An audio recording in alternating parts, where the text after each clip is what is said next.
বাবা-মা কিভাবে তার সন্তানদেরকে সত্যিকারভাবে এ এ মানুষ করবে, কিভাবে তারা প্রকৃত মুসলিম হয়ে উঠবে রাসূল সাল্লাল্লাহু আলাইহি সাল্লামের সুন্নাহ অনুযায়ী। এটা অত্যন্ত গুরুত্বপূর্ণ বিষয়। এটা কিন্তু প্রচলিত ধারাবাহিক যেই প্যারেন্টিং এর যে নেচার সেটা কিন্তু নয়। তো এটা আমাদের খেয়াল রাখতে হবে। হয়তো আমাদের সাধারণভাবে আমরা যেসব প্যারেন্টিং এর যে বিষয়গুলো বুঝি বা যেগুলো আমরা সাধারণত যে পয়েন্টস গুলো আছে, এখানে হয়তো ঠিক সেভাবে আসবে না। কিন্তু আরো ভিন্ন মাত্রায় আসলেও এটার আরেকটা অত্যন্ত গুরুত্ব রয়েছে এবং এই গুরুত্বটা যে আমাদের জন্য যে অতি প্রয়োজন, এটার আপনারা নিশ্চিত। তো আমি আমাদের সম্মানিত রিসোর্স পারসন আ প্রিন্সিপাল কর্নেল আশরাফ আল দ্বীন, আমি তাকে অনুরোধ করছি যে আজকে তার আলোচনা শুরু করতে। আমি ইনশাআল্লাহ কিছুক্ষণের মধ্যেই আসলে আমাকে আবার আজকে একই সাথে আমার পারিবারিক প্রোগ্রাম সেটা চলছে, সেখানেও আমাকে থাকতে হচ্ছে। তো যেহেতু পারিবারিক প্রোগ্রাম ওটা একটা অত্যন্ত গুরুত্বপূর্ণ আলোচনা। আমাকে কিছুক্ষণের মধ্যে আবার এখানে বের হয়ে যেতে হবে। তো আপনাদের যে ধারাবাহিক যেই আলোচনার যে ধারাটা সেটা আপনারা অব্যাহত রাখবেন। আমাদের এখানে হোস্ট হিসেবে আজকে আমাদের সম্মানিত রিসোর্স পারসন তিনি থাকছেন। আর এখানে আমাদের ডক্টর নুরুল ইসলাম তিনি কো-হোস্ট আছেন, রাসূল ইসলাম রোকন তিনিও কো-হোস্ট আছেন এবং মোহাম্মদ আমির শামস তিনি আমাদের আ রেকর্ড করছেন এবং আর অন্য কেউ যদি রেকর্ড করতে চান আমরা হোস্টের কাছে বললে তিনি আশা করি আপনাদেরকে অনুমতি দিবেন। আর সবাই মাইকটা মিউট রাখবেন এবং পার্টিকুলারলি কো-হোস্ট যারা আছেন তারা খেয়াল রাখবেন যে যখনই কেউ আসলো মানে আপনারা তাদেরকে সেটা আপনারা মিউট করে দিবেন।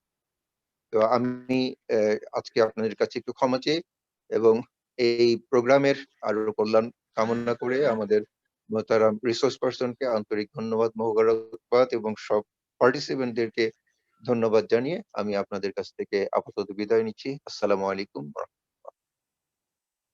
ওয়ালাইকুম আসসালাম ওয়া রাহমাতুল্লাহ।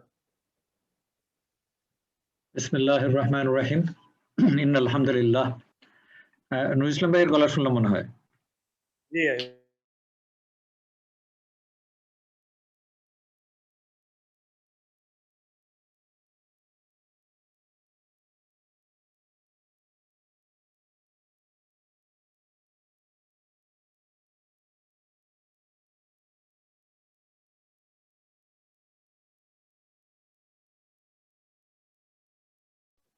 আপনি সহ 10 জন, আমরা 10 জন আছি এখন।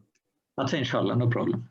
আমার মনে হয় শুরু করে দিই, আমরা টাইমলি শুরু করাটা আমাদের ইম্পর্টেন্ট। জি শুরু করেন। জি, স্মার্ট প্যারেন্টিং উইথ রাসূলুল্লাহ সাল্লাল্লাহু আলাইহি ওয়াসাল্লাম। এটা পঞ্চম পর্ব। আমরা এর আগে 4টা কিস্তি করেছি। আলহামদুলিল্লাহ, আমার মনে হয় যে it is not the question of number of people present.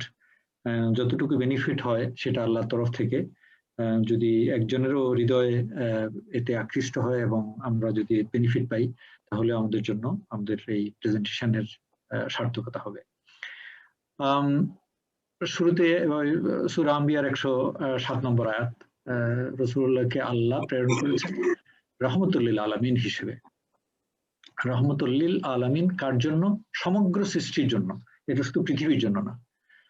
তার মধ্যে আবার এই পৃথিবীতে যারা আছে আমরা তো এটাকে রাসূলুল্লাহ সাল্লাল্লাহু আলাইহি ওয়াসাল্লামকে আমরা আমাদের প্রফেট বানিয়ে ফেলেছি, আমাদের নবী বানিয়ে ফেলেছি এবং আমরা মুসলমানদের একজন পুরুষ বানিয়ে ফেলেছি।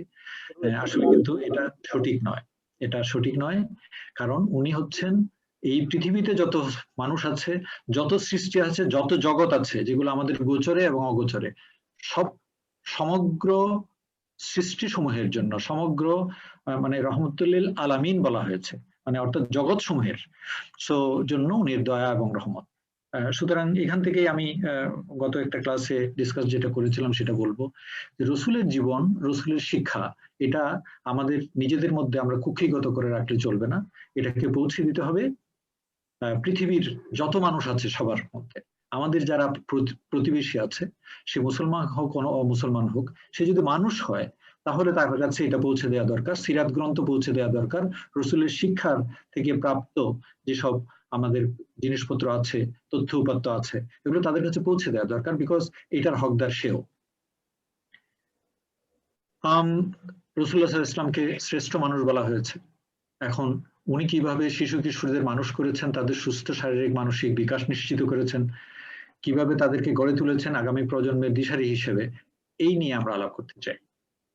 কারণ যেসব শিশু কিশোর রাসূলুল্লাহ সাল্লাল্লাহু আলাইহি ওয়াসাল্লামের সংস্পর্শ পেয়েছেন তারা ছিল অসাধারণ, এবং তারা পরবর্তীতে এমন একটা ক্রমবিন্যাসের সৃষ্টি করেছে যে পরবর্তীকালে 17 বছরের আর্মি জেনারেল মোহাম্মদ বিন কাসিম চলে আসলো এই পাক ভারত উপমহাদেশ বিজয়ের জন্য, সিন্ধু বিজয় করলো। 17 বছর মাত্র বয়স। তো এই মানে এদের মধ্যে এই যে উদ্দীপনা, এই যে তেজ, এটা কিন্তু শুরু হয়েছে আল্লাহ রাসূল সাল্লাল্লাহু আলাইহি ওয়াসাল্লামকে দিয়ে। তো আমরা প্যারেন্টিং এর উপর আমি এই বইটার কথা আপনাদেরকে বলেছি, মাসুদ শরীফ সাহেবের, এটা গার্ডিয়ান প্রকাশনা করেছে। আমরা এই বইটাকে সামনে রেখে আলাপ করছি, প্লাস কিছু অন্য জায়গায়। আমাদের আজকের বিষয়টা যেটা হবে সেটা হচ্ছে ইবাদত, আব্দ থেকে ইবাদত। তার মানে যে গোলাম, সে গোলামের গোলামি। তো কিভাবে এই ইবাদতের আমরা বুঝি, আমরা ইবাদত মানে কি? ইবাদত মানে হচ্ছে, সোজা কথা হচ্ছে আব্দ। আব্দ মানে হচ্ছে দাস। তো ওই দাসের দাসত্ব, আর কিছু না। তো এই মানে যদি ইবাদত মানে যদি হয় আনুগত্য, এই আনুগত্য কিন্তু একটু অন্যরকম। এই আনুগত্য আমাদের যেরকম আনুগত্য, আমি যাকে 200 টাকা দিয়ে কাজের লোক রেখেছি তার যেরকম আনুগত্য চাই, অথচ তার কিছুই না, মাত্র 200 টাকা দিই। আর ওই জন্য এই আমাদের এই আনুগত্যটা যে মানবিক দুর্বলতা সম্পন্ন, যে মনিবার কৃতদাসের যে যান্ত্রিক সম্পর্ক, সেটা নয়। এই আনুগত্য হতে হবে সর্বগুণে গুণান্বিত আল্লাহকে বিশ্বাসের সঙ্গে সঙ্গে তার যে বিশালত্ব, এই সমগ্র সৃষ্টির যেটার প্রতি আমরা তাকাই, সেটার মধ্যে তার অস্তিত্বকে অনুভব করে তার প্রতি ভালোবাসা।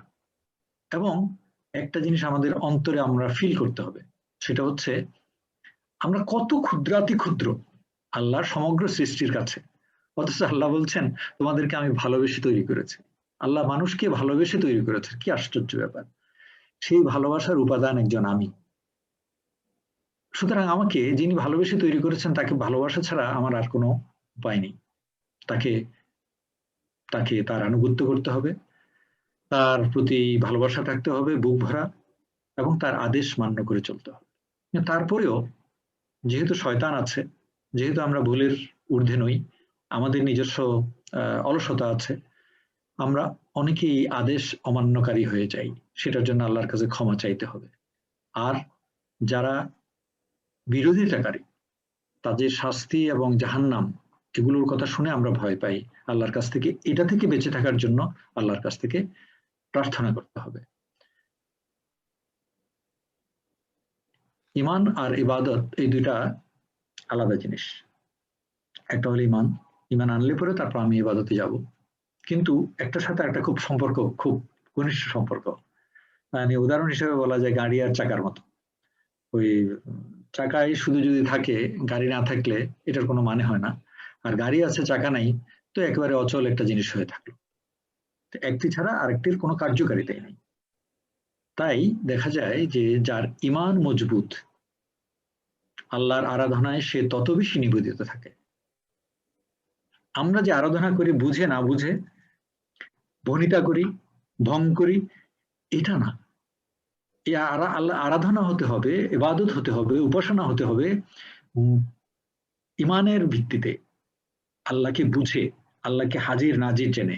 আমি আল্লাহকে হাজির জানবো কখন? যখন আল্লাহকে সম্পর্কে বুঝবো, আল্লাহ সম্পর্কে আমার স্টাডি থাকবে, আল্লাহ সম্পর্কে আমার জ্ঞান থাকবে। আল্লাহর কাছ থেকে আমি জ্ঞান চাইবো যেন আমি আল্লাহকে বুঝতে পারি। আবার যে যত বেশি আল্লাহর উপাসনায় মগ্ন থাকে, তার ঈমান তত বেশি বৃদ্ধি পায়। এই উপাসনাটা একেবারে সবসময় তসবিহ হাতে বসে থাকলাম তা না। প্রত্যেকটা কাজের মধ্যে, আমার দিলের মধ্যে আমি আমার স্রষ্টাকে মেনে চলছি, তার নির্দেশ, আদেশ, নিষেধ, শরিয়া, এটাকে আমি মেনে চলছি। এটাই হলো উপাসনা। একেবারেই নিমগ্ন, আমি কোনো কিছুতেই ব্যত্যয় ঘটাতে চাই না, আল্লাহকে অসন্তুষ্ট করতে চাই না। সো ঈমান আর ইবাদত এইভাবে পরস্পর সম্পৃক্ত। তো আমরা এখানে প্যারেন্টিং রাসূলুল্লাহ সাল্লাল্লাহু আলাইহি ওয়াসাল্লামের এই পর্বে যেটা বলতে চাই সেটা হচ্ছে ছোটদেরকে আল্লাহ রাসূল সাল্লাল্লাহু আলাইহি ওয়াসাল্লাম কিভাবে তাদের মনে প্রাণের ভিতরে ইবাদতটাকে ঢেলে দিয়েছিলেন তা নিয়ে কথা বলতে চাই। তিনি কিভাবে মানে এর সঙ্গে আবেগের বন্ধন তৈরি করেছিলেন, ইবাদতের ভিতর কিভাবে আবেগ নিয়ে এসেছিলেন, কিভাবে তিনি শিশু কিশোরদের প্রশিক্ষণ দিয়েছিলেন ইবাদতের সাথে তাদের সম্পর্ক তৈরি করে দিয়েছিলেন, এমনকি এই ইবাদত করলে তাদেরকে আবার পুরস্কৃতও করেছিলেন, পুরস্কার দিয়েছিলেন, গিফট। এই পর্ব শুরু করার আগে আমি অভিভাবক এবং পিতামাতার কাছে কয়েকটি বিষয় উপস্থাপন করব। আপনাদের অনেকেই জানেন বা হয়তো প্রত্যেকেই জানেন, তারপর আমরা একটু কথাগুলো বলে নিই। প্রথম কথা হচ্ছে, একটি ছেলে বা মেয়ে আপনার যতক্ষণ অপ্রাপ্তবয়স্ক থাকে ততক্ষণ পর্যন্ত তারা ইবাদত না করলে কোনো রকম জবাবদিহিতা নেই, তাকে এটার জন্য জবাবদিহি করতে হবে না। সুতরাং তাহলে এই সময়টা কি, মানে জন্মের পর থেকে ও যখন কথা বলতে শিখলো, চলতে শিখলো, জিনিসপত্র শিখলো, তখন থেকে যখন পর্যন্ত প্রাপ্তবয়স্ক হবে তখন তার আগে পর্যন্ত যে সময়টা কি, এটা হলো আমাদের প্রশিক্ষণ কাল। আমরা বলছি এটাকে প্রশিক্ষণ কাল। This is the training period. Training দীর্ঘ যদি হয়, এক্সটেন্সিভ যদি হয়, তাহলে পরবর্তীতে সে যখন কাজে যাবে তখন নিজের দায়িত্ব নেবে, তখন দায়িত্ব নিতে শিখবে এবং প্রত্যেকটা কাজের মানে নিজের কাজের জবাবদিহি নিজেরাই করতে পারবে। এখন প্রাপ্তবয়স্করা এই সময়টাতে, যারা অপ্রাপ্তবয়স্ক মানে যারা ছোট, তাদেরকে প্রাপ্তবয়স্করা শিখাবে। প্রাপ্তবয়স্করা শেখাচ্ছে অপ্রাপ্তবয়স্ককে। এখন বুঝতে হবে এখানে আমি আপনাদেরকে একটা ছোট গল্প বলি। সেটা হচ্ছে, আমার এক অফিসার একদিন দেখলাম খুব বকাঝকা করতেছে আমাদের একজন মেসওয়েটারকে, এবং সে দেখলাম খুব পাজলড, খুব ওকে বকাঝকা করে করে দিয়েছে, আমাকে দেখে চুপ করে গেল, তারপর দেখে খুব হয়ে আছে। তা বললাম, কি ব্যাপার, তুমি এরকম মন খারাপ করে বসে আছো কেন? বললো, স্যার বুঝলাম না, এত বেকুব গোছের মানুষ, আমি কার কথা বলছো? তো বলে যে, স্যার ওই যে মেসওয়েটার আমাদের নুরু। আচ্ছা, তো আমি তো মনে করছি কোনো কমিশন অফিসার সম্পর্কে বলতেছো। সে আমার দিকে একটু অবাক হয়ে দেখালো। তো আমি বললাম যে, দেখো, নুরু ইজ এ মেসওয়েটার, তার যে কাজগুলো, সেই কাজগুলো তোমার কাজের সাথে মিলবে না এবং তোমার কাজ থেকে অনেক বেশি তফাতে তার কাজ। সে যদি তোমার মতো আইকিউ সম্পন্ন হতো তাহলে তো ও আজকে কমিশন অফিসার হয়ে এখানে তোমার সাথে বসে থাকতো। তার আইকিউ যেহেতু কম, তার বুদ্ধি কম, তার জ্ঞান কম, তার অপরচুনিটি কম, সেই জন্য সে মেসওয়েটার হয়ে আসছে। সুতরাং তুমি যখন তাকে সাথে ডিল করবা, তখন তোমাকে তোমার অগ্রগণ্যতা আর পশ্চাৎমুখিতা, এটাকে সামনে রাখতে হবে। তুমি যদি ইকুয়াল ফুটিং এ ওর কাছ থেকে আশা করো, তাহলে তো তোমার মেজাজ খারাপ হবেই।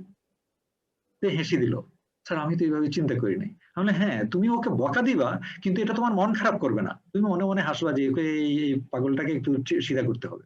That's all. তুমি এখন আমরা মনে করেন আমাদের বাচ্চাদের যখন শিখাই, আমরা বাচ্চাদের শিখাতে গিয়ে এই অঙ্কের প্রফেসর এখন বাচ্চাকে শিখাচ্ছে, আমি বেটা অঙ্কের প্রফেসর, তোর মাথায় অঙ্ক ঢুকে না, যোগ বিয়োগ ঢুকে না, এই দিল কষেরটা। এখন উনি অঙ্কের প্রফেসর, ওনার বাচ্চা এখনো অপ্রাপ্তবয়স্ক, তাকে শেখানোর জন্য এখন মারধর করলে তো হবে না। তাহলে বোঝা যাচ্ছে যে আপনিও তো প্রাপ্তবয়স্ক নন, আপনি কিন্তু অপ্রাপ্তবয়স্কের সাথেই অপ্রাপ্তবয়স্ক হয়ে আছেন। আপনাকে বুঝতে হবে যে সে অপ্রাপ্তবয়স্ক, তার মধ্যে কিছু কমতি আছে, সেজন্য আপনি শেখাতে যাচ্ছেন। এই সময় আপনাকে যেটা ধরতে হবে সেটা হবে কি বলে, ধৈর্য। আপনি ভালোবাসা দিয়ে তাকে করতে হবে, অতিরিক্ত কড়াকড়ির মাধ্যমে না। আমরা কড়াকড়ি করতে গিয়ে এমন যে আমাদের ব্লাড প্রেশার বেড়ে যায়, আমাদের মাথা খারাপ হয়ে যায়, আমাদের মাথা গরম হয়ে যায়, আমরা অন্য কিছু চিন্তা করি যে কি হবে, আমার এই ছেলেকে দিয়ে কিছুই হবে না, অথচ তার জীবন এখনো পড়ে আছে, কিছুই না। আপনি যদি চিন্তা করেন যে আরে এই ছোট বয়সে আমিও এরকম পাগলামি করেছি, আচ্ছা ঠিক আছে, নো প্রবলেম, কিন্তু ওকে দেখাবেন, ওকে সব বলে দিতে হবে না। ওকে আপনি একটা অভিনয় করবেন, একটু রাগের বাকি, আমি কিন্তু রাগ করব, আচ্ছা একটু পরে আবার সত্যি সত্যি যদি রাগ করেন, কিছুক্ষণ পরে তো আপনি হাসতে পারবেন না, আপনি তাকে ভালোবাসা দেখাতে পারবেন না। আপনি প্রথম একটু ইয়ে করে এটা করলে তো একটু মনটা খারাপ হয়ে যাবে, আবার একটু পরে কাছে টেনে মাথায় একটু হাত বুলিয়ে দিলেন, তুমি যে এটা করেছো এটা এটা না করলে এই, বাস। সে একদিন বুঝবে না, 2 দিন বুঝবে না, 3 দিন বুঝবে না, 4th দিন বুঝবে। সুতরাং আমাদেরকে এই কথাটা খেয়াল করেন, প্রাপ্তবয়স্করা শিখাবে অপ্রাপ্তবয়স্কদেরকে। আপনিও প্রাপ্তবয়স্কের মতো ব্যবহার করতে হবে এবং আপনাকে বুঝতে হবে যে সে অপ্রাপ্তবয়স্ক। হাদিসে বর্ণিত আছে 7 বছর হলে ছোটদের নামাজ শেখাও এবং যদি না পড়ে 10 বছর হলে ওকে শাস্তি দাও। এই অথরিটির উপর ভিত্তি করে আমাদের লোকজন তো মহা খুশি, 10 বছর হয়েছে এখন বেত নাও, পিটাতে থাকো, এমন পিটা। আর মা বাবা মনে করে যে হুজুর যখন পিটাবে ওই যে চামড়াটা যেটা বেতের সাথে আসে ওই চামড়াটা ভেস্তে যাবে। আমাদের মতো গণ্ড মূর্খ আর কোথায় কারা হতে পারে? আপনি এই উপরের কথাগুলো আমি এই কথার জন্য বলেছি, আমরা হাদিসের অপব্যাখ্যা করে যে শাস্তি দেওয়া মানে কি, শাস্তি দেওয়া মানে কি গরুকে পেটানোর বেত দিয়ে নিজের সন্তানকে পেটানো, তারপর আমি একটা একটা পকেট মার ধরলে যেভাবে পিটাই সেভাবে পিটানো, এমনকি আমি শত্রুর সাথে যেভাবে কথা বলি সেভাবে তার সাথে ব্যবহার করা না। সুতরাং হাদিসকে বুঝতে হবে এবং আমাদেরকে ওইভাবে ছোটদের সাথে ট্যাকেল করতে হবে। আরেকটা বিষয় হলো ইসলামের বিচারে প্রাপ্তবয়স্ক হওয়া এবং রাষ্ট্রের নির্ধারিত বয়স অনুযায়ী প্রাপ্তবয়স্ক হওয়া তফাৎ আছে। আমরা যখন বলি আমাদের প্রাপ্তবয়স্ক হলো 18 বছর, এখন 18 বছরের আগে তুমি তো প্রাপ্তবয়স্ক হও নাই, অসুবিধা নাই, এই কথা বলা যাবে না, এটা সঠিক নয়। কারণ এই যে রাষ্ট্রের যে সীমা এটা কিন্তু এক এক দেশে এক এক রকম। আমাদের দেশে প্রাপ্তবয়স্ক হয় 18 বছরে, মিয়ানমারে 15 বছরে, সিঙ্গাপুরে 21 বছরে। এটা কি? এটা নিতান্তই একটা আইনি বিষয় যেটা জনসাধারণের অংশগ্রহণের সময়সীমা হিসাবে নির্ধারিত করা হয়েছে। ইসলামের দৃষ্টিতে প্রাপ্তবয়স্ক হওয়াটা এই সংখ্যার সাথে সম্পর্কিত নয়, এটা আপনাকে মাথার ভিতর আনতে হবে। ইসলামের দৃষ্টিতে ছেলে মেয়েদের মধ্যে নির্দিষ্ট কিছু শারীরিক বৈশিষ্ট্য দেখা দিলে সে প্রাপ্তবয়স্ক হয়। এটা আপনারা বুঝেন, আমি এগুলো বলছি না, আর এটা আপনাকে বুঝতে হবে। এবং এগুলো পার্সন টু পার্সন ভেরি করে। একই সময়ে বাচ্চাদের এই শারীরিক বৈশিষ্ট্য প্রকাশিত হবে তা নয়। যার প্রকাশিত হলো তার সাথে ওইভাবে ডিল করতে হবে, যার প্রকাশিত এখনো হয়নি তার সাথে ওইভাবে ডিল করতে হবে। সাধারণত এই বয়সটা 10 বছর, 10 বছরের আশপাশে। শৈশবকাল থেকে মানব শিশু নামাজ আদায়ের প্রশিক্ষণ পেতে থাকে, একদম ছোটকাল থেকেই। কারণ আপনি মা বাবা, আপনি তো যাচ্ছেন নামাজে, বড় ভাই বোনরা নামাজ পড়ছে, সকালবেলা দেখা যাচ্ছে সে ঘুমিয়ে আছে, এবং আচ্ছা ঠিক আছে ঘুমাও, ওকে আপনি কম্বল বা ল্যাপ টেনে দিয়ে ওকে আদর করে রেখে একটা একটা একটা চুমো দিয়ে আপনি গেলেন নামাজ পড়তে। সে দেখছে যে আরে আব্বা উঠে গেছেন, বাবা উঠে গেছেন, ভাইয়া উঠে গেছেন, আম্মু উঠে গেছেন, কোথায় যাচ্ছে? কেউ মসজিদে যাচ্ছে, কেউ ঘরে নামাজ পড়তেছে। ধীরে ধীরে তার অক্ষর জ্ঞান বৃদ্ধির সাথে সাথে নামাজের এই সবগুলো বিষয় সম্পর্কে সে প্রথমে জানতে শিখবে, তারপর বুঝতে শিখবে। এইভাবে 10 বছর তো অনেক সময়, 10 বছর পূর্ণ হওয়ার অনেক আগেই একটা ছেলে বা মেয়ে নামাজ সম্পর্কে সম্পূর্ণ জ্ঞান অর্জিত হওয়ার কথা। এখানে পিতামাতার নামাজি হওয়ার ব্যাপারটা অত্যন্ত গুরুত্বপূর্ণ। এখন নামাজি হওয়া এই কথাটা বললাম কেন? কারণ আমাদের তো একটা ধারণাই হয়ে গেছে যে নামাজ না পড়লেও তো মুসলমান হওয়া যায়। এটা বড় মারাত্মক একটা ডেফিনিশন। তো আমি ওই কঠিন ডিসকাশনে যাচ্ছি না, আমি শুধু একটা বলি। আমার ছেলের বয়স যখন 7-8 বছর, আমি বগুড়া ক্যান্টনমেন্টে ছিলাম তখন। আমি যখন বিকেলবেলা আসর নামাজে যাচ্ছি, একদিন ওকে নিয়ে গেলাম, আসো। সাধারণত ফজর নামাজে বা জোহর নামাজে নিয়ে যাই, যে সময় সে বাসায় আছে তাকে নিয়ে যাচ্ছি। তো এখন আমার সাথে যখন নামাজ পড়তে যায় তখন তাকে ওই ট্রাউজার পরে যেতে হয়। আমার সাথে নামাজ পড়তে গেলে এটা কোনো শাস্তি না, সে আনন্দ পায়, অন্যরা দেখে তাকে আদর করে, তারপর অন্যরা বলে যে এখন ও আচ্ছা স্যারের ছেলে আসছে, ভেরি গুড, তোমার নাম কি? সে খুব ভালোই লাগে তার। এখন সে যে বয়সে তার ফুল প্যান্ট হাফ প্যান্ট পরার কথা, সে এখন ফুল প্যান্ট পরে যাচ্ছে।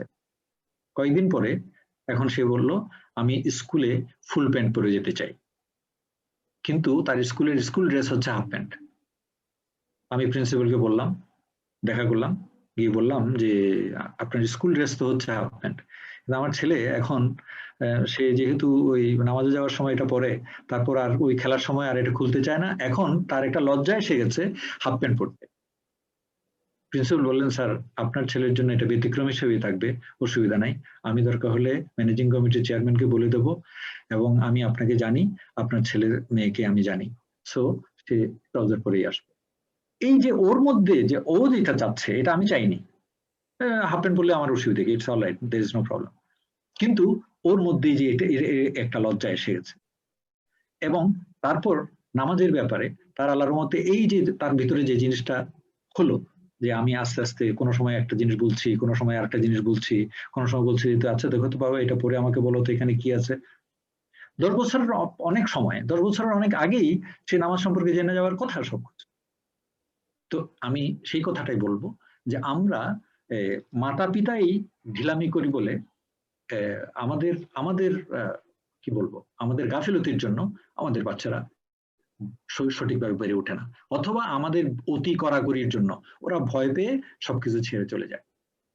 যদিও বা নামাজ একটি অত্যাবশ্যকীয় কাজ, কোন এক যুক্তিতে আমরা ধরে নিয়েছি যে নামাজ না পড়লে মুসলমান হওয়া যায়, আসলে কিন্তু তা নয়। তাই বাবা মা নামাজি হলে সন্তান অবশ্যই নামাজি হবে। সে জানে যে এছাড়া কোনো উপায় নেই। এটা খাওয়া পড়ার মতো, ঘুমের মতো একটা একটা অত্যাবশ্যকীয় essential part of our life.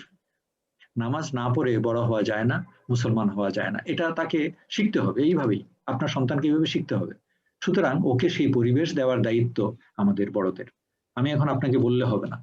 আপনি হয়তো বলেছেন যে না আমার মেয়ে এখনো ছোট, অথচ মেয়ের বয়স হয়ে গেছে 10 বছর, তারপর 12 বছর, তারপর 15 বছর, আপনি এখনো বলছেন না আমার মেয়ে এখনো ছোট। তারপর এখন মাথায় কাঁপার দরকার কি, আর কেমন লাগে, আমার নানিদের মতো লাগে। আচ্ছা ঠিক আছে, আপনি খুব স্মার্ট হয়ে গেছেন, আপনি অবশ্য নামাজ পড়েন, আপনি এত স্মার্ট যে আপনি যেটাকে ইসলাম বলেছে পড়তে, আপনি চাচ্ছেন যে আপনার মেয়ে পরে পড়বে। পরে আপনার চোখ দিয়ে পানি পড়বে, কারণ ওর যখন মনের মধ্যে একটা ব্যক্তিত্ব তৈরি হয়ে যাবে, মাথায় কাপড় না দিয়ে যে ব্যক্তিত্বটা তৈরি হয়ে গেল, সেখানে যখন আপনি বলবেন কালকে থেকে তুমি কাপড় পরবা, সে আপনার সামনে পড়লে আপনার অ্যাবসেন্সে খুলে ফেলবে, আর না হলে পরবে না। এখন আপনার কান্না করা ছাড়া আর উপায় নেই। কেন? আপনি ছোটকালে দেননি। ওর যখন আলাদা ব্যক্তিত্ব গড়ে ওঠেনি তখন আপনি বলেননি, যখন সে কাদামাটি ছিল তাকে গঠন করেননি। এই জন্য প্যারেন্টিং এর মূল জিনিসটা হচ্ছে মাতা পিতাকে নিতে হবে। প্যারেন্টিং কিন্তু অ্যাকচুয়ালি বাচ্চাদের নিয়ে কথা বলা না, এটা মা বাপকে নিয়ে কথা বলা। সুতরাং আপনাকে এই যে বললাম যে পরিবেশ দেওয়ার দায়িত্ব আপনার, পরিবেশ আপনাকে দিতে হবে। আপনি কিভাবে ব্যবহার করছেন কাজের লোকের সাথে, আপনি কিভাবে ব্যবহার করছেন অন্যদের সাথে, আপনি কিভাবে নামাজের সময় গাফিল থাকছেন, আপনি কিভাবে সত্যিকার অর্থে নামাজ পড়ছেন। নামাজ হবে আমাদের সন্তানদের অভ্যাসের অংশ। অভ্যাস, it is habit, part of habit. আমি তো নামাজ পড়ি নাই, কেমন জানি লাগবে। যারা রেগুলার জামাতে নামাজ পড়ে মসজিদে গিয়ে, সে যদি কোনো ওয়াক্ত জামাত মিস করে, তার মনেই হয় না যে সে নামাজ পড়েছে। বাসায় পড়লাম কিন্তু কেমন জানি লাগতেছে, মনে হচ্ছে না নামাজটা পড়েছি। এটা অভ্যাস। তাদের দিন যাপন হবে নামাজের এক ওয়াক্ত থেকে অন্য ওয়াক্ত স্মরণের মাধ্যমে। এটা এটা বলা হয়েছে ইমানের ক্ষেত্রে, ইমানদারের ক্ষেত্রে বলা হয়েছে মুসলমান বেঁচে থাকে from one prayer timing to another prayer timing. এই কথাটা বুঝতে হবে, এই কথাটা তাদের মধ্যে যেন ঢুকাই দেওয়া যায়। তার মাথার মধ্যে থাকবে আচ্ছা ও জোহরের সময় আমি জানি কোথায় যাব, আচ্ছা ওখানে নামাজ কিভাবে পড়বো, হ্যাঁ ওকে ওকে, আচ্ছা জোহরের টাইম তো হয়ে গেছে। এই না যে আরেকজনে বলবে তারপর ও আচ্ছা, ও আচ্ছা কি তুমি খাওয়ার কথা, ঘুমের কথা কোনো কিছুই ভুলবে না, নামাজ কেমনে ভুলো। এই প্রশিক্ষণ অবশ্যই প্রশিক্ষণ দাতার যোগ্যতার সাথে সম্পর্কিত। প্রশিক্ষণ দাতা মাতা পিতা, অভিভাবক, বড় ভাই বোন। শিশুদের জোরাজুরি করতে গিয়ে নামাজ সম্পর্কে তাদের মন এবং জীবনকে বিষিয়ে তুলবেন না, এটা অত্যন্ত জরুরি। এটা আমরা করি। শিশুদেরকে কি বলবো, মানে গ্রাম দেশে নয় শহরেও অনেকেই আছে যারা কান ধরে টেনে খামাখা কোনো দরকার ছিল না কানে হাত দেওয়ার। মানে যেইভাবে আমরা ব্যবহার করি শিশুদের সাথে, ও ভয়ে আমার কাছেই আসার কথা না। সুতরাং শিশুদের জোরাজুরি করতে গিয়ে নামাজ সম্পর্কে তাদের মন এবং জীবনকে বিষিয়ে তুলবেন না, এটা অত্যন্ত জরুরি বিষয়।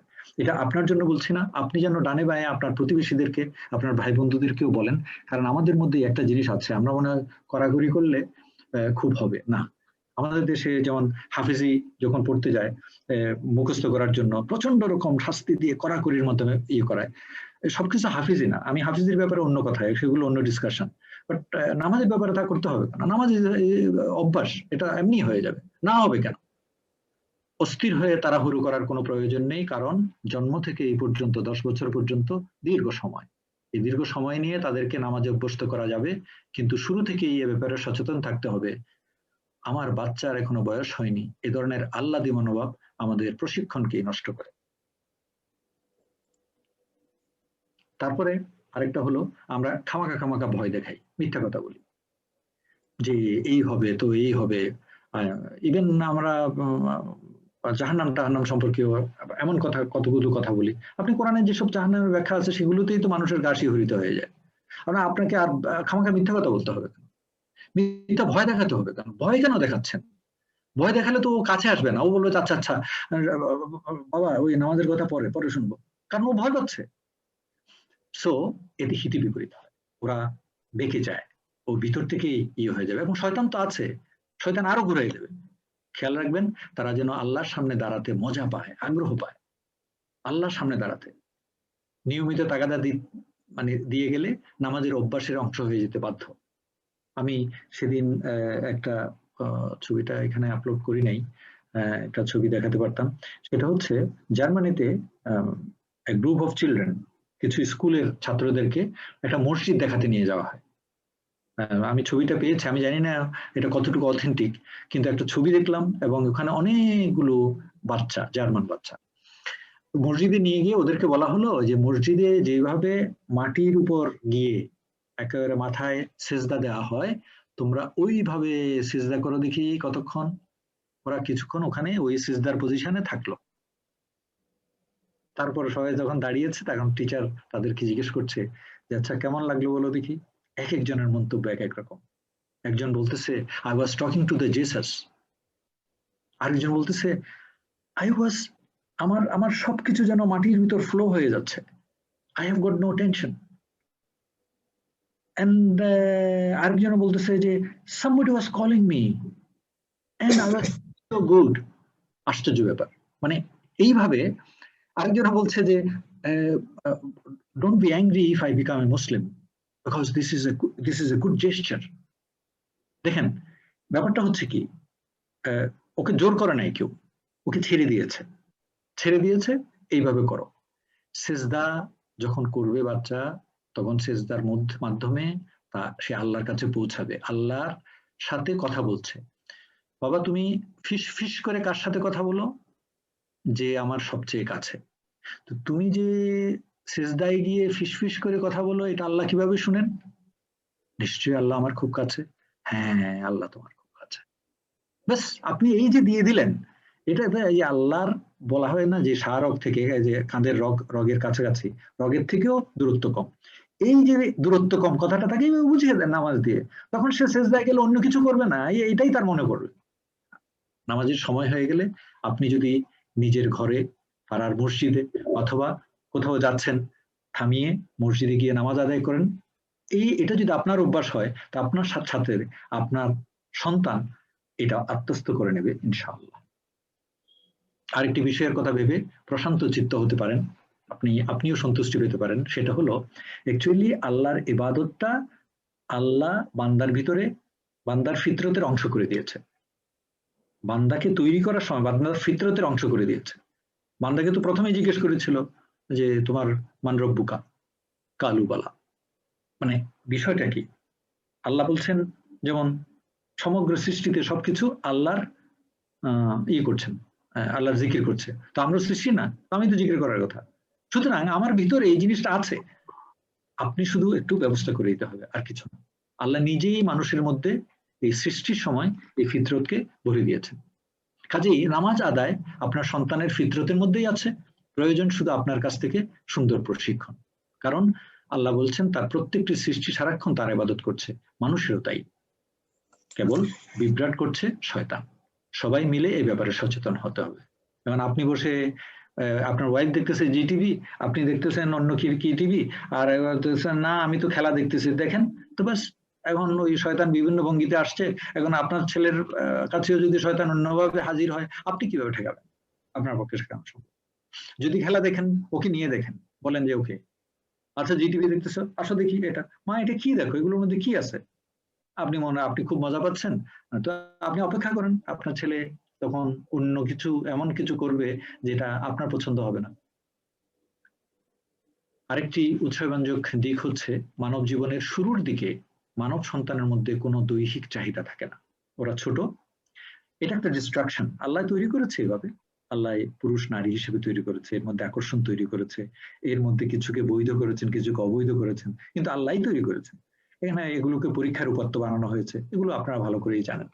কিন্তু এই যে শৈশবে এই জিনিসগুলো নাই, এটা কিন্তু ওদের শিক্ষার জন্য একটা বিশাল ব্যাপার। ওদের শিক্ষার জন্য এটা একটা বিশাল ব্যাপার। বিপরীত লিঙ্গের প্রতি তাদের কোনো আসক্তি থাকে না এবং সে সময় তারা থাকে নিষ্পাপ। সুতরাং তাদের ফুল কনসেন্ট্রেশন, এই জন্য তাদের মানে তারা আমাদের ট্রেনিংটাকে ফুল কনসেন্ট্রেশন দিয়ে অত্যন্ত নিবিষ্ট মনে প্রশিক্ষণকে তারা গ্রহণ করতে পারে অতি সহজে। প্রাপ্তবয়স্ক হওয়ার পর তাদের দৃষ্টি অন্যদিকে আকৃষ্ট হয়, খুব স্বাভাবিক। পৃথিবীর নানা চাওয়া পাওয়া, আচ্ছা আমি ওইসব জিনিসের কথা, পুরুষ নারীর কথা না বললাম, কিন্তু আরো তো ব্যাপার আছে।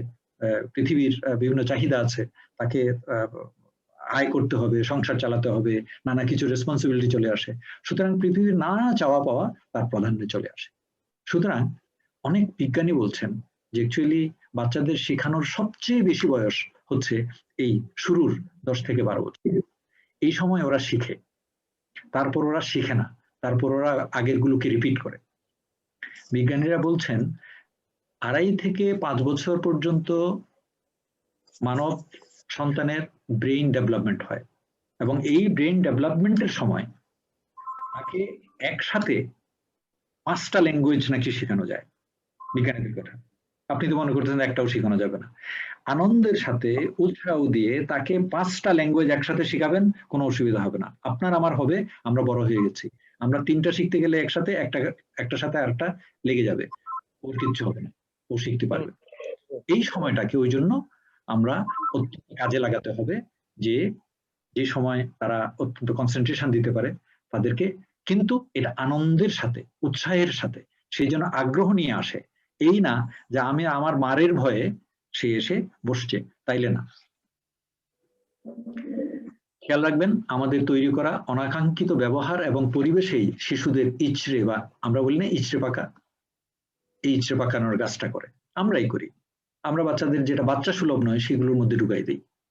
আমরা আরেকজনকে ঈর্ষা করে একটা চোখ ভঙ্গিমা করলাম, একটু এখানে মুচকি হাসলাম, একটা বাঁকা হাসি হাসলাম, আপনি ওই বাঁকা হাসিটা বাচ্চাকেও ধার দিচ্ছেন। কয়েকদিন পরে আপনার বাচ্চাও হাসে, এটা আর ওকে আর বাচ্চার মতো লাগে না, ওকে লাগে বুড়ার মতো। অনেক সময় আমরা না জেনে বাচ্চাকে ইচড়ে বাঁকা করে ফেলি। বলা হয়েছে বাচ্চাদের 7 বছর বয়স হলে বিছানা আলাদা করে দাও, আমরা করি না। আদর দেখাতে গিয়ে করি না, আমরা মনে করি না বাচ্চা বুঝতেছে না। আপনার বাচ্চা যে ভিতরে ভিতরে সব বুঝে, আপনার সবকিছু দেখেছে, ওর বয়স অলরেডি 8, 9, 10 বছর, এবং আপনি মনে করছেন কিছুই দেখেনি, সে সবকিছু দেখেছে।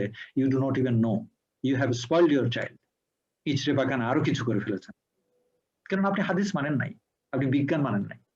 আপনি আপনার আবেগ এবং আদর দেখাতে গিয়ে এবং আপনার কি বলবো মানে অজ্ঞতার জন্য আপনি ছেলেকে ইচড়ে পাকা করে দিয়েছেন। আপনার সাথে রেখেছেন, আপনি, আপনার স্ত্রী এবং আপনার সন্তান একসাথে থাকে, তারপর যা হওয়ার হয়েছে। আপনার সবকিছু সে দেখেছে, সে চোখ বন্ধ করে আছে, আপনি মনে করেন সে ঘুমিয়ে আছে, আপনি মনে করেন তার কান সচল না, সে কিছুই জানে না। এইভাবে আমরা বিভিন্ন ভাগে, সচেতন ভাবে, অবচেতন ভাবে আমরা বাচ্চাদের ইচড়ে পাকা করে ফেলি। তাই এই বিষয়গুলো সামনে রেখে আমাদের সন্তানকে আপনি সঠিক প্রশিক্ষণ দিতে পারেন। কাজেই এই প্রশিক্ষণের সময়টার অযথা উত্তেজিত হবেন না বা অবুঝ শিশুকে মারধর করবেন না। বুঝতে হবে আপনাকে, সঠিক হতে হবে আপনাকে। এবারে ওকে কিভাবে হ্যান্ডেল করব আমি দেখি। একটা জিনিস আমার টেবিলের উপর আছে, আমি চেয়ারে বসে ওটা হ্যান্ডেল করব না দাঁড়িয়ে দাঁড়িয়ে হ্যান্ডেল করব, না নাকি আমি পাটি বিছায় তারপর ওটাকে টেবিল থেকে নিচে নামায় হ্যান্ডেল করব, এটা আমাকে বুঝতে হবে, মারধর করে না, উত্তেজিত হয়ে না। এবার আমরা একটু প্রশিক্ষণের কথায় আসি। যত কম বয়সে প্রশিক্ষণ দেওয়া যায় তত ভালো, তাহলে বিষয়টা তার মধ্যে গেঁথে যাবে। আব্দুল্লাহ ইবনে মাসউদ রাদিয়াল্লাহু তাআলা আনহু বলছেন, 3 আব্দুল্লাহর একজন, আল্লাহ রসুলের অত্যন্ত প্রিয়। এরা সবাই কিশোর ছিল, কিশোর বয়সের আল্লাহ রসুল ইসলামের সাহচর্য পেয়েছে অল্পদিন। তিনি বলছেন, বাচ্চাদের দিকে খেয়াল রাখুন, তাদের নামাজ পড়ার প্রশিক্ষণ দিন, তাদের মাঝে ভালো কাজ করার ধাত করে তুলুন, কারণ ভালো কাজ এক ধরনের অভ্যাস। আব্দুল্লাহ ইবনে মাসউদ নিজে ইসলাম গ্রহণ করেছিলেন খুব কিশোর বয়স, অত্যন্ত ছোট সময়ে। তো ওই 3 আব্দুল্লাহর এক আব্দুল্লাহ, উনি আল্লাহর প্রিয় সাহাবীদের মধ্যে একজন, কিশোর সাহাবীদের মধ্যে একজন। তাই এই কথাগুলো উনি নিজের জীবন থেকে বলেছেন। ছোটদের বড় করার ক্ষেত্রে প্রশিক্ষণের গুরুত্ব নিয়ে ইমাম গাজ্জালী বলেছেন, ছোটদের প্রশিক্ষণকে কার্যকর পদ্ধতি গ্রহণ খুবই গুরুত্বপূর্ণ এবং প্রয়োজনীয়। বাবা মার কাছে তারা আল্লাহর আমানত। তাদের অন্তরগুলো সুন্দর, পরিষ্কার ও স্বচ্ছ এক আয়না। এর কোনো বিশেষ আদল নেই বটে, কিন্তু সব ধরনের প্রভাব ও ছাপ এতে পড়ে। যে কোনো দিকে একে ঝুঁকানো সম্ভব, খারাপের দিকেও ভালোর দিকেও। এই জন্য বাচ্চাদের মধ্যে যদি ভালো অভ্যাস গেঁথে দেওয়া যায়, তাহলে ইমাম গাজ্জালী বলছেন, তাহলে সে সুন্দরভাবে বেড়ে উঠে দুনিয়া ও আখিরাতে সত্যিকারের সাফল্য অর্জন করতে পারে। ইমাম গাজ্জালীর কথা। এখানে প্রত্যেকটা পয়েন্ট কিন্তু ব্যাখ্যা সাপেক্ষ। এই কার্যকরী পদ্ধতি গ্রহণ করা খুবই গুরুত্বপূর্ণ। আমি যদি বলতে যাই তাহলে তো আমার আজকের লেকচার দীর্ঘ হয়ে যাবে। পৃথিবীতে এই যে আমি 2 দিন আগে একটা পোস্ট দিলাম, এই যে টিপু সুলতান, আপনি হায়দার আলীর ছেলে টিপু সুলতান। হায়দার আলী তখনকার দিনের সবচেয়ে শিক্ষিত লোকদেরকে এনে তার শিক্ষক বানিয়েছে, সবচেয়ে বড় কুস্তিগিরকে এনে তার শিক্ষক বানিয়েছে, সবচেয়ে বড় আলেমকে এনে তার শিক্ষক বানিয়েছে। টিপু সুলতান গড়ে উঠেছে এমন ভাবে, সে একটা অসাধারণ ব্যক্তিত্ব ইসলাম সম্পর্কে, এবং তার গ্রন্থাগারে 40টার বেশি তফসির গ্রন্থ ছিল। ওনার ব্যক্তিগত যে গ্রন্থাগার, সেটা ব্রিটিশরা পরে বইগুলো এখান থেকে নিয়ে যায়, বিশাল এক সম্পদ ছিল। তো আমি যেটা বলতে চাচ্ছি, ওনাকে তৈরি করেছে কিভাবে? ওনার খুব হার্ড টাইম দিয়ে ওনাকে তৈরি করা হয়েছে। প্রচন্ড রকম তখনকার দিনের বেস্ট পসিবল শিক্ষক যারা, তারা বেস্ট পসিবল এডুকেশন তাকে দিয়েছে। এবার আসেন তুরস্কের মোহাম্মদ দ্বিতীয় মোহাম্মদ, যাকে ফাতিহ মোহাম্মদ বলা হয়। ফাতিহ মোহাম্মদ অসাধারণ। আমি আর্টিলারির অফিসার, এই আর্টিলারির যে গান, ব্রিজ লোডিং গান, উনি আবিষ্কার করে, মানে ওনার সময় তৈরি হয়েছে। আচ্ছা, উনি অত্যন্ত কম বয়সে, ওনাকে যারা প্রশিক্ষণ দিয়েছেন, ওনার যারা ওস্তাদ, ওরা ছিলেন ওই টাইমের বুজুর্গ সব ব্যাপারে, যার জন্য উনি মাত্র 21 বছর বয়সে কি বলবো সুলতান হয়ে ইস্তাম্বুল দখল করে ফেললেন। সুতরাং কার্যকরী পদক্ষেপ গ্রহণ খুবই গুরুত্বপূর্ণ। আমি আপনার বলি তাইলে, কয়েকদিন আগে একটা ভিডিওতে দেখলাম অমিতাভ বচ্চন বলছে, আমার বাবার আয় খুব ভালো ছিল না, কিন্তু ওই কম আয়েও উনি আমাদেরকে অত্যন্ত দামি স্কুলে পড়তে দিলেন। তারপর আমাদের আরো ভালো স্কুলে দেওয়ার জন্য উনি 2টা চাকরি করা শুরু করলেন। এবং পরে অ্যাকচুয়ালি অমিতাভ বচ্চন লেখাপড়া করেছে দুন স্কুলে। দুন স্কুল দেরাদুনের একটা স্কুল, যেটা ব্রিটিশাররা তাদের কিংদের বাচ্চাদের জন্য, প্রিন্সদের জন্য বানিয়েছিল। সেখানে ব্রিটিশাররা ছাড়া কেউ পড়তে পারতো না। পরে অবশ্য একেবারেই শেষের দিকে এসে ভারতীয়রা এখানে পড়াশোনার সুযোগ পায়। সে রাজীব গান্ধীর সাথে একসাথে ওখানে লেখাপড়া করেছে, যার জন্য তার ব্যক্তিত্ব দেখেন।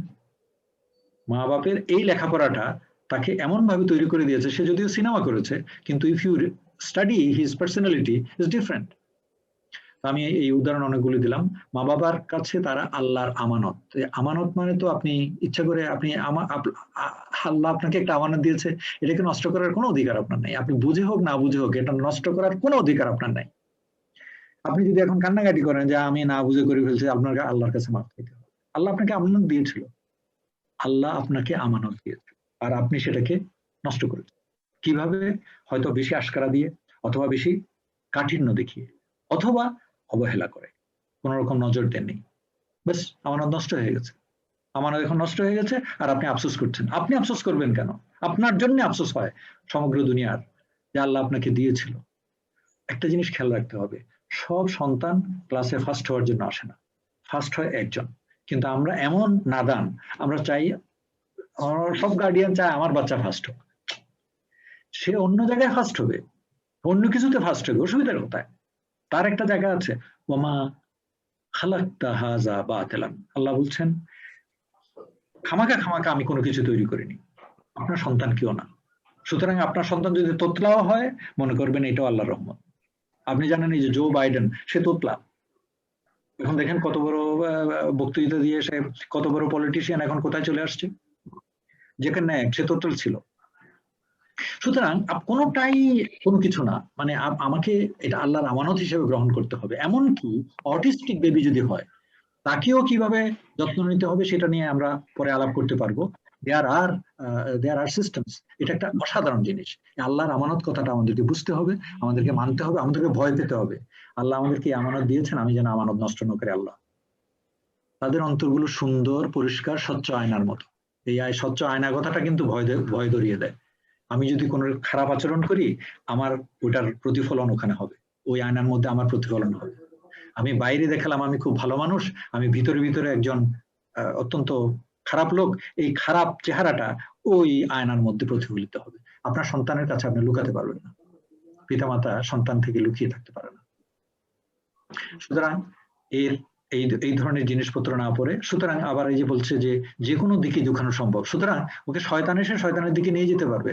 আপনি যদি আল্লাহর পথে তাকে না নিয়ে আসেন, তাহলে শয়তান তাকে অবশ্যই তাকে অন্যদিকে নিয়ে যাবে। আর সে যদি মেধাবী হয়, তবে মেধাবী শয়তান হবে।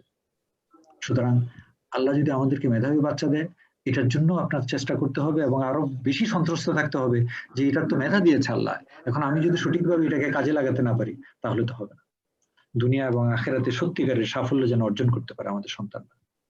কেমন হয় যদি আমাদের সন্তানগুলো ছোটবেলা থেকে ভালো কাজের প্রতি আসক্ত হয়ে পড়ে? ছোটবেলা থেকে যদি আমরা আমাদের বাচ্চাদের সুপ্রশিক্ষণের মাধ্যমে বড় করে তুলতে পারি, তাহলে তাদের মধ্যে নির্দ্বিধায় ভালো ভালো অভ্যাস গড়ে তোলা সম্ভব হবে। যেমন ধরুন, একটা উদাহরণ দিই, ঘুম থেকে উঠে ছোটবেলাতেই যদি আপনার ছেলে মেয়ে প্রতিদিন আপনার কপালে বা গালে চুমু দেয়, তাহলে বড় হয়েও সেটা সে করতে লজ্জাবোধ করবে না। এমনকি সে যদি বিয়ে করে, তার বউয়ের সামনেও আপনাকে এসে ভক্তিতে শ্রদ্ধায় কপালে ও গালে একটা চুমু দেবে, একটু দ্বিধা করবে না। কিন্তু আমরা তো এই অভ্যাস করি না। আমি কষ্ট করি না আমার বাচ্চাটাকে চুমু দিতে, আর আমি একটু মুখ বাড়িয়ে দিই না, আমাকে একটু চুমু দাও।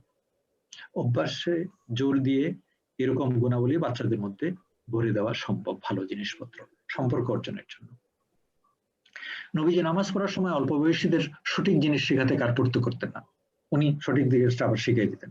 যেমন ওনার নাতি হযরত হাসান সেই বাচ্চা বয়সী বিতর নামাজের দোয়া শিখেছিলেন। মানে বাচ্চা বয়স বলতে ঠিক কত, এটা তো আমরা সঠিক মাত্রায় বলতে পারি না, তবে নবীজির ওফাতের সময় হাসানের বয়স ছিল মাত্র 7 বছর। তার মানে নিশ্চয়ই 7-এর আগে শিখেছে। আপনি তো এখন 7-এর আগে কোনো কিছু শেখাতেই চাচ্ছেন না, আপনি মনে করছেন আপনার বাচ্চা ছোট। আমি কিছু বাচ্চাকে দেখেছি, খুব ছোট বাচ্চা, মালয়েশিয়া এবং ইন্দোনেশিয়ার মায়েরা, আল্লাহু আকবার, এরা ছোট বাচ্চাকে অনেক বড় বড় সূরা মুখস্থ করাই দিছে। তার মানে মা হচ্ছে ওইরকম সূরা জানে। তারপর মা নিশ্চয়ই বাচ্চার সাথে গল্প করতে করতে, খেলতে খেলতে এটা বারবার পড়েছে, আর বাচ্চার ভিতরে ঢুকে গেছে। বাচ্চা কিন্তু ভালো করে দাঁড়াতে পারে না, ও এই দুষ্টামি করতেছে আর ওদিকে বলতেছে, সে সূরা পড়েই যাচ্ছে। সম্ভব, জোর করে নাই, এটা আনন্দের সাথে। এবং আল্লাহ জেহেনকে তখন খুলে দেয়। আপনি যখন চেষ্টা করবেন, আল্লাহ তার জেহেনকে খুলে দেয়। আপনি ভয় পাবেন না। আমাদের মুশকিল হচ্ছে, আমাদের অনেকেই, অনেক মা বাবা আমাদের কাছে, আমি তো গার্ডিয়ানরা আমাদের সাথে ইয়ে করে যে স্যার বাচ্চার উপর চাপ হয়ে যাবে। এই বাচ্চার উপর চাপ নিয়ে আমি পরে আরেকটা লেকচার নেব। বাচ্চার উপর চাপ কথাটা একেবারে ফালতু কথা। বাচ্চার উপর কিসের চাপ? বাচ্চা টিভি দেখছে না, তেমনি করে তাকে আরেকটা জিনিস দেখান, ভালো একটা জিনিস দেখান। ও গল্প শুনছে না, তো আপনি একটা ভালো গল্প বলেন। চাপটা হলো যখন আপনি জোর করেন, আপনি যখন ওকে মারতে যান, ও কান্না করতেছে আর চোখ মুছতে মুছতে করে পড়তেছে, আপনি খুব খুশি যে আমার বাচ্চা পড়তেছে, এটা। আদারওয়াইজ আনন্দের সাথে খুব ছোট বয়সেই বাচ্চাদেরকে শেখানো সম্ভব। নতুন নামাজ পড়া শুরু করলে ছোটদের মধ্যে ভুল ত্রুটি হওয়া স্বাভাবিক। আমরা এই ভুল ত্রুটির আমাদের রিয়েকশনটা কিরকম হবে? আমাদের রিয়েকশন তো আমরা একটু বেশি মেজাজ করে ফেলি না, আমরা একবার দুইবার বলতে পারি না, অথচ বারবার তাকে আমার বলতে হবে। আল্লাহ রসুল ইসলাম কিভাবে বলছেন দেখেন। একবার আফলা নামের এক কিশোর নামাজ পড়ছিল। মসজিদে নববী তো আমাদের মসজিদের মতো ছিল না। আমাদের মসজিদ তো টাইলস করা, তার উপর কার্পেট দেওয়া, আবার এদিকে এসি, তারপরে একটুখানি পাখা যদি ছোট ইয়ে হয়, আবার কিছু মুসল্লি খেক করে উঠে, এই ঘেমে যাচ্ছি। আল্লাহ রসুলের মসজিদ এরকম ছিল না। মসজিদের পাকা ইয়ে ছিল কাঁচা মাটির। তো আফলা ফু দিয়ে যখন সেজদা করছে, মানে সরি সেজদা করতে, তখন তার ওই সেজদার জায়গাতে একটু ধুলা ছিল, সে ফু দিয়ে ওটাকে সরাচ্ছে ওইটাকে। এটা দেখে নবী সাল্লাল্লাহু আলাইহি ওয়াসাল্লাম বললেন, তোমার কপাল মাটিতে রাখো আফলা। ব্যাস, না কোনো ধমক, না আর কোনো কিছু, না লম্বা চওড়া উপদেশ, শুধু বললেন একটু নিশ্চয়ই উনি তো হেসে হেসে কথা বলতেন ওনার সব সময়, তো নিশ্চয়ই হেসে বলছেন তোমার কপালটা মাটিতেই রাখো আফলা। এই কথা শোনার পর হায় রে, আফলা তো আর ওই ওই মাটির দিয়ে মাটি সরাবে কি, সে তো সেজদায় চলে যাবে। এবং সে আল্লাহ রসুল যে এইভাবে তাকে আনন্দের সাথে একটা কথা বললো, এটাই তারকে প্রভাবিত করে। আমরা এই বয়স্ক মানুষরা মসজিদে যখন একটা বাচ্চাকে একটু আদর করে কথা বলি, তারা যে কত আনন্দিত হয়। একবার তিনি আনাসকে, হযরত আনাস রাদিয়াল্লাহু তাআলা ওনার দাস, নামাজে দেখলেন সে এদিক ওদিক তাকাচ্ছে। উনি তাকে ডেকে বললেন কিভাবে আবুনি করে, বাবা নামাজের সময় এদিক ওদিক তাকানো থেকে সাবধান, নামাজের সময় এদিক ওদিক তাকালে মনোযোগ বিঘ্ন ঘটে, যদি তাকাতে হয় নফল নামাজে তাকাবে, ফরজ নামাজে নয়। দেখেন এখানে কিন্তু উনি শুধু ওই যে তাকাতে না করছে তা না, এর মধ্যে কিন্তু ফরজ নফলের তফাৎ করে দিয়েছেন। ফরজ নামাজে তো খুব সিরিয়াসলি, আর যদি নফল নামাজ পড়তেছো নো প্রবলেম, একটু ইয়ে হলেও তুমি এদিকে যদি প্রয়োজন হলে তাকাতে পারো, শিক্ষা দিয়ে দিলেন আল্লাহ রাসূল। আরেকবার নবীজি নামাজে দাঁড়িয়েছিলেন, তো এমন সময় আব্দুল্লাহ বিন আব্বাস এসে নবীর বাম পাশে দাঁড়িয়ে নামাজ ধরলেন। এটা ওনার ওনার ফুফু হযরত মাইমুনা, রাসূল ইসলামের স্ত্রী, আমাদের উম্মুল মুমিনিনদের মা। তো মাইমুনার ঘরে বেড়াতে এসেছিলেন আব্বাস, তার ফুফু, তাই তো ইবনে আব্বাস। তো আল্লাহ রাসূল সাল্লাল্লাহু আলাইহি ওয়াসাল্লাম সেদিন ওই ঘরে ছিলেন। তো রাত্রিবেলা উনি উঠে গেছেন, মাঝরাতে উঠে গেছেন নামাজে দাঁড়াতে। এবার দেখেন কি মহব্বত, কি মহব্বত। রাসূলুল্লাহ সাল্লাল্লাহু আলাইহি ওয়াসাল্লামকে নামাজে দাঁড়াতে দেখে কোথায় ঘুমায় থাকবে, আব্বাস উঠে গেছে। আব্বাস উঠে গিয়ে রাসূলুল্লাহ সাল্লাল্লাহু আলাইহি ওয়াসাল্লামের বাম পাশে দাঁড়িয়ে গেছে। রাসূলুল্লাহ সাল্লাল্লাহু আলাইহি ওয়াসাল্লাম বাম পাশে দাঁড়ানোটা যে সঠিক নয়, তাকে আচ্ছা ঠিক আছে ছোট মানুষ দাঁড়াক না, উনি তাকে নিয়ে যে নামাজের ভিতরে ধরে ডান পাশে নিয়ে গেছে, ডান পাশে দাঁড় করায় গেছে। কিন্তু আমি চিন্তা করছি এই বাচ্চাটা কিসের আকর্ষণে রসুলের পাশে গিয়ে দাঁড়ালো। আমরা হলে কি করতাম, আচ্ছা যাও যাও তুমি ঘুমাও, হয়তো আদর করে বলতাম, নাহলে বিরক্ত হয়ে বলতাম, অথবা আমি মনে করতাম আমার এবাদতের যে গাম্ভীর্য আছে এটা নষ্ট হয়ে যাচ্ছে, কি খাওয়াটা বাচ্চা একটা এসে আমার পাশে দাঁড়া। আমরা তো মসজিদেও তাই করি, মসজিদেও বাচ্চা কাচ্চা গেলে আমাদের খুব ডিস্টার্ব হয়ে যায়। তো ইবনে আব্বাস কিন্তু আল্লাহ রাসূল সাল্লাল্লাহু আলাইহি ওয়াসাল্লামের শুধুমাত্র মহাব্বতে, ওনার প্রতি ভালোবাসার জন্য উনি আর শুয়ে থাকতে পারেন না। তো শুধু নামাজ কেন, সিয়ামের মতো জিনিস, অন্যান্য ইবাদতের প্রশিক্ষণ দেওয়ার বেলাতেও নবীজি এবং সাহাবীরা গভীর হৃদয়াবেগ নিয়ে অগ্রসর হয়েছে। সিয়াম ছোটদের উপর ফরজ না, সিয়াম তো ছোটরা রাখার দরকার নেই, না খেয়ে থাকবে, কিন্তু এতে অভ্যাস করানোর একটা ব্যাপার আছে। এই যে না খেয়ে যে অভ্যাস করা, তো সাহাবীরা এই ছোটদেরকে এই অভ্যাস করানোর চেষ্টা করতেন। সাহাবী রুবাই রাদিয়াল্লাহু তাআলা আনহু বললেন যে তার সন্তানরা যেন এই ক্ষুধা তৃষ্ণাটাকে সহ্য করতে পারে, মানে যতক্ষণ পারা যায় এটা একটু অভ্যাস করাতেন, আর কিছু না, যতদূর পারা যায়।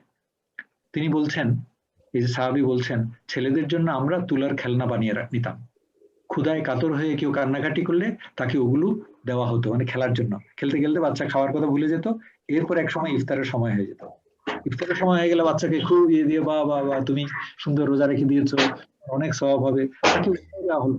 কিন্তু সে যে না খেয়ে থাকা যায় সেও বুঝলো, মা বাবা বুঝলো।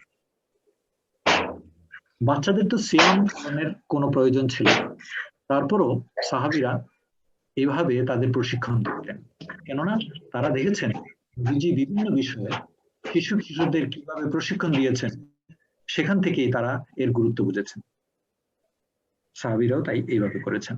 রুবাই রাদিয়াল্লাহু তাআলা আনহুর মতো আপনিও সৃজনশীল উপায়ে ছেলেমেয়েদেরকে খাবার দাবার থেকে দূরে রাখতে পারেন, ক্ষুধা থেকেও। এখানে বড় কথা হলো ক্ষুধা না, এখানে বড় কথা হলো শৃঙ্খলা শেখানো। নুর ইসলাম ভাই একটু সবাইকে মিউট করে আমাকে আবার আনমিউট করে দেন, কেউ একজন সাউন্ড করতেছে।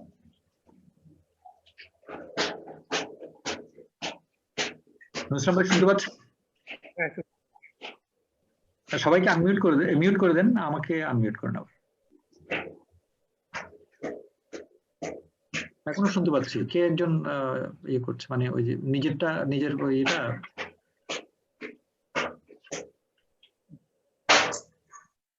আচ্ছা, তো এই ক্ষুধার ব্যাপারে একটু বড় শৃঙ্খলা শেখানোর ইয়ে হলো, সেটা মনে করেন সূর্যাস্ত পর্যন্ত হোক, দুপুর কিংবা সকালের কিছু অংশ হোক, তাকে মোটামুটি পারা যায় আর কি। শৃঙ্খলার এই তালিম ছোটদের মধ্যে মজবুত ইচ্ছা শক্তি গঠন করবে। পরে তারা যখন বড় হবে এই গুণ অনেক কঠিন কঠিন প্রলোভনের বিরুদ্ধে লড়াইয়ের ঢাল হয়ে কাজ করবে। দেখেন, এটা কিন্তু ওই যে রোজার জন্য নিজেকে কন্ট্রোল করার যে শিখাচ্ছে, এই কন্ট্রোলটা শুধুমাত্র এটা পুরা নফসকে কন্ট্রোল করা, এটা শুধুমাত্র ক্ষুধাকে কন্ট্রোল করা না। সুতরাং তারা পৃথিবীর অন্য যে কোনো রকম প্রলোভন থেকে তার দাঁড়িয়ে যাওয়ার মতো যোগ্যতা অর্জন করবে, মানে শিক্ষার যে দিকটা। এরপর আরো কিছু সাবজেক্ট আছে। এখন হলো সুখস্মৃতি। ওনার কিছু স্মৃতি আছে যেগুলো মানে সাহাবে কেরামদের সাথে হয়েছে, কিন্তু আমার মনে হয় আজকে এখানে শেষ করে দেই। আমরা এখান থেকে কন্টিনিউ করবো ইনশাল্লাহ নেক্সট ক্লাসে। 1 ঘন্টা হয়ে গেছে, তাই 1 ঘন্টা হতে মাত্র 6-7 মিনিট বাকি আছে। যদি কারো কোনো প্রশ্ন থাকে অথবা কারো কোনো ইনপুট থাকে, আমরা এই নিয়ে আলাপ করতে পারবো ইনশাআল্লাহ। আমি আজকের মতো এখানে শেষ করছি। আসসালামু আলাইকুম রহমতুল্লাহ। যদি কারো কোনো প্রশ্ন থাকে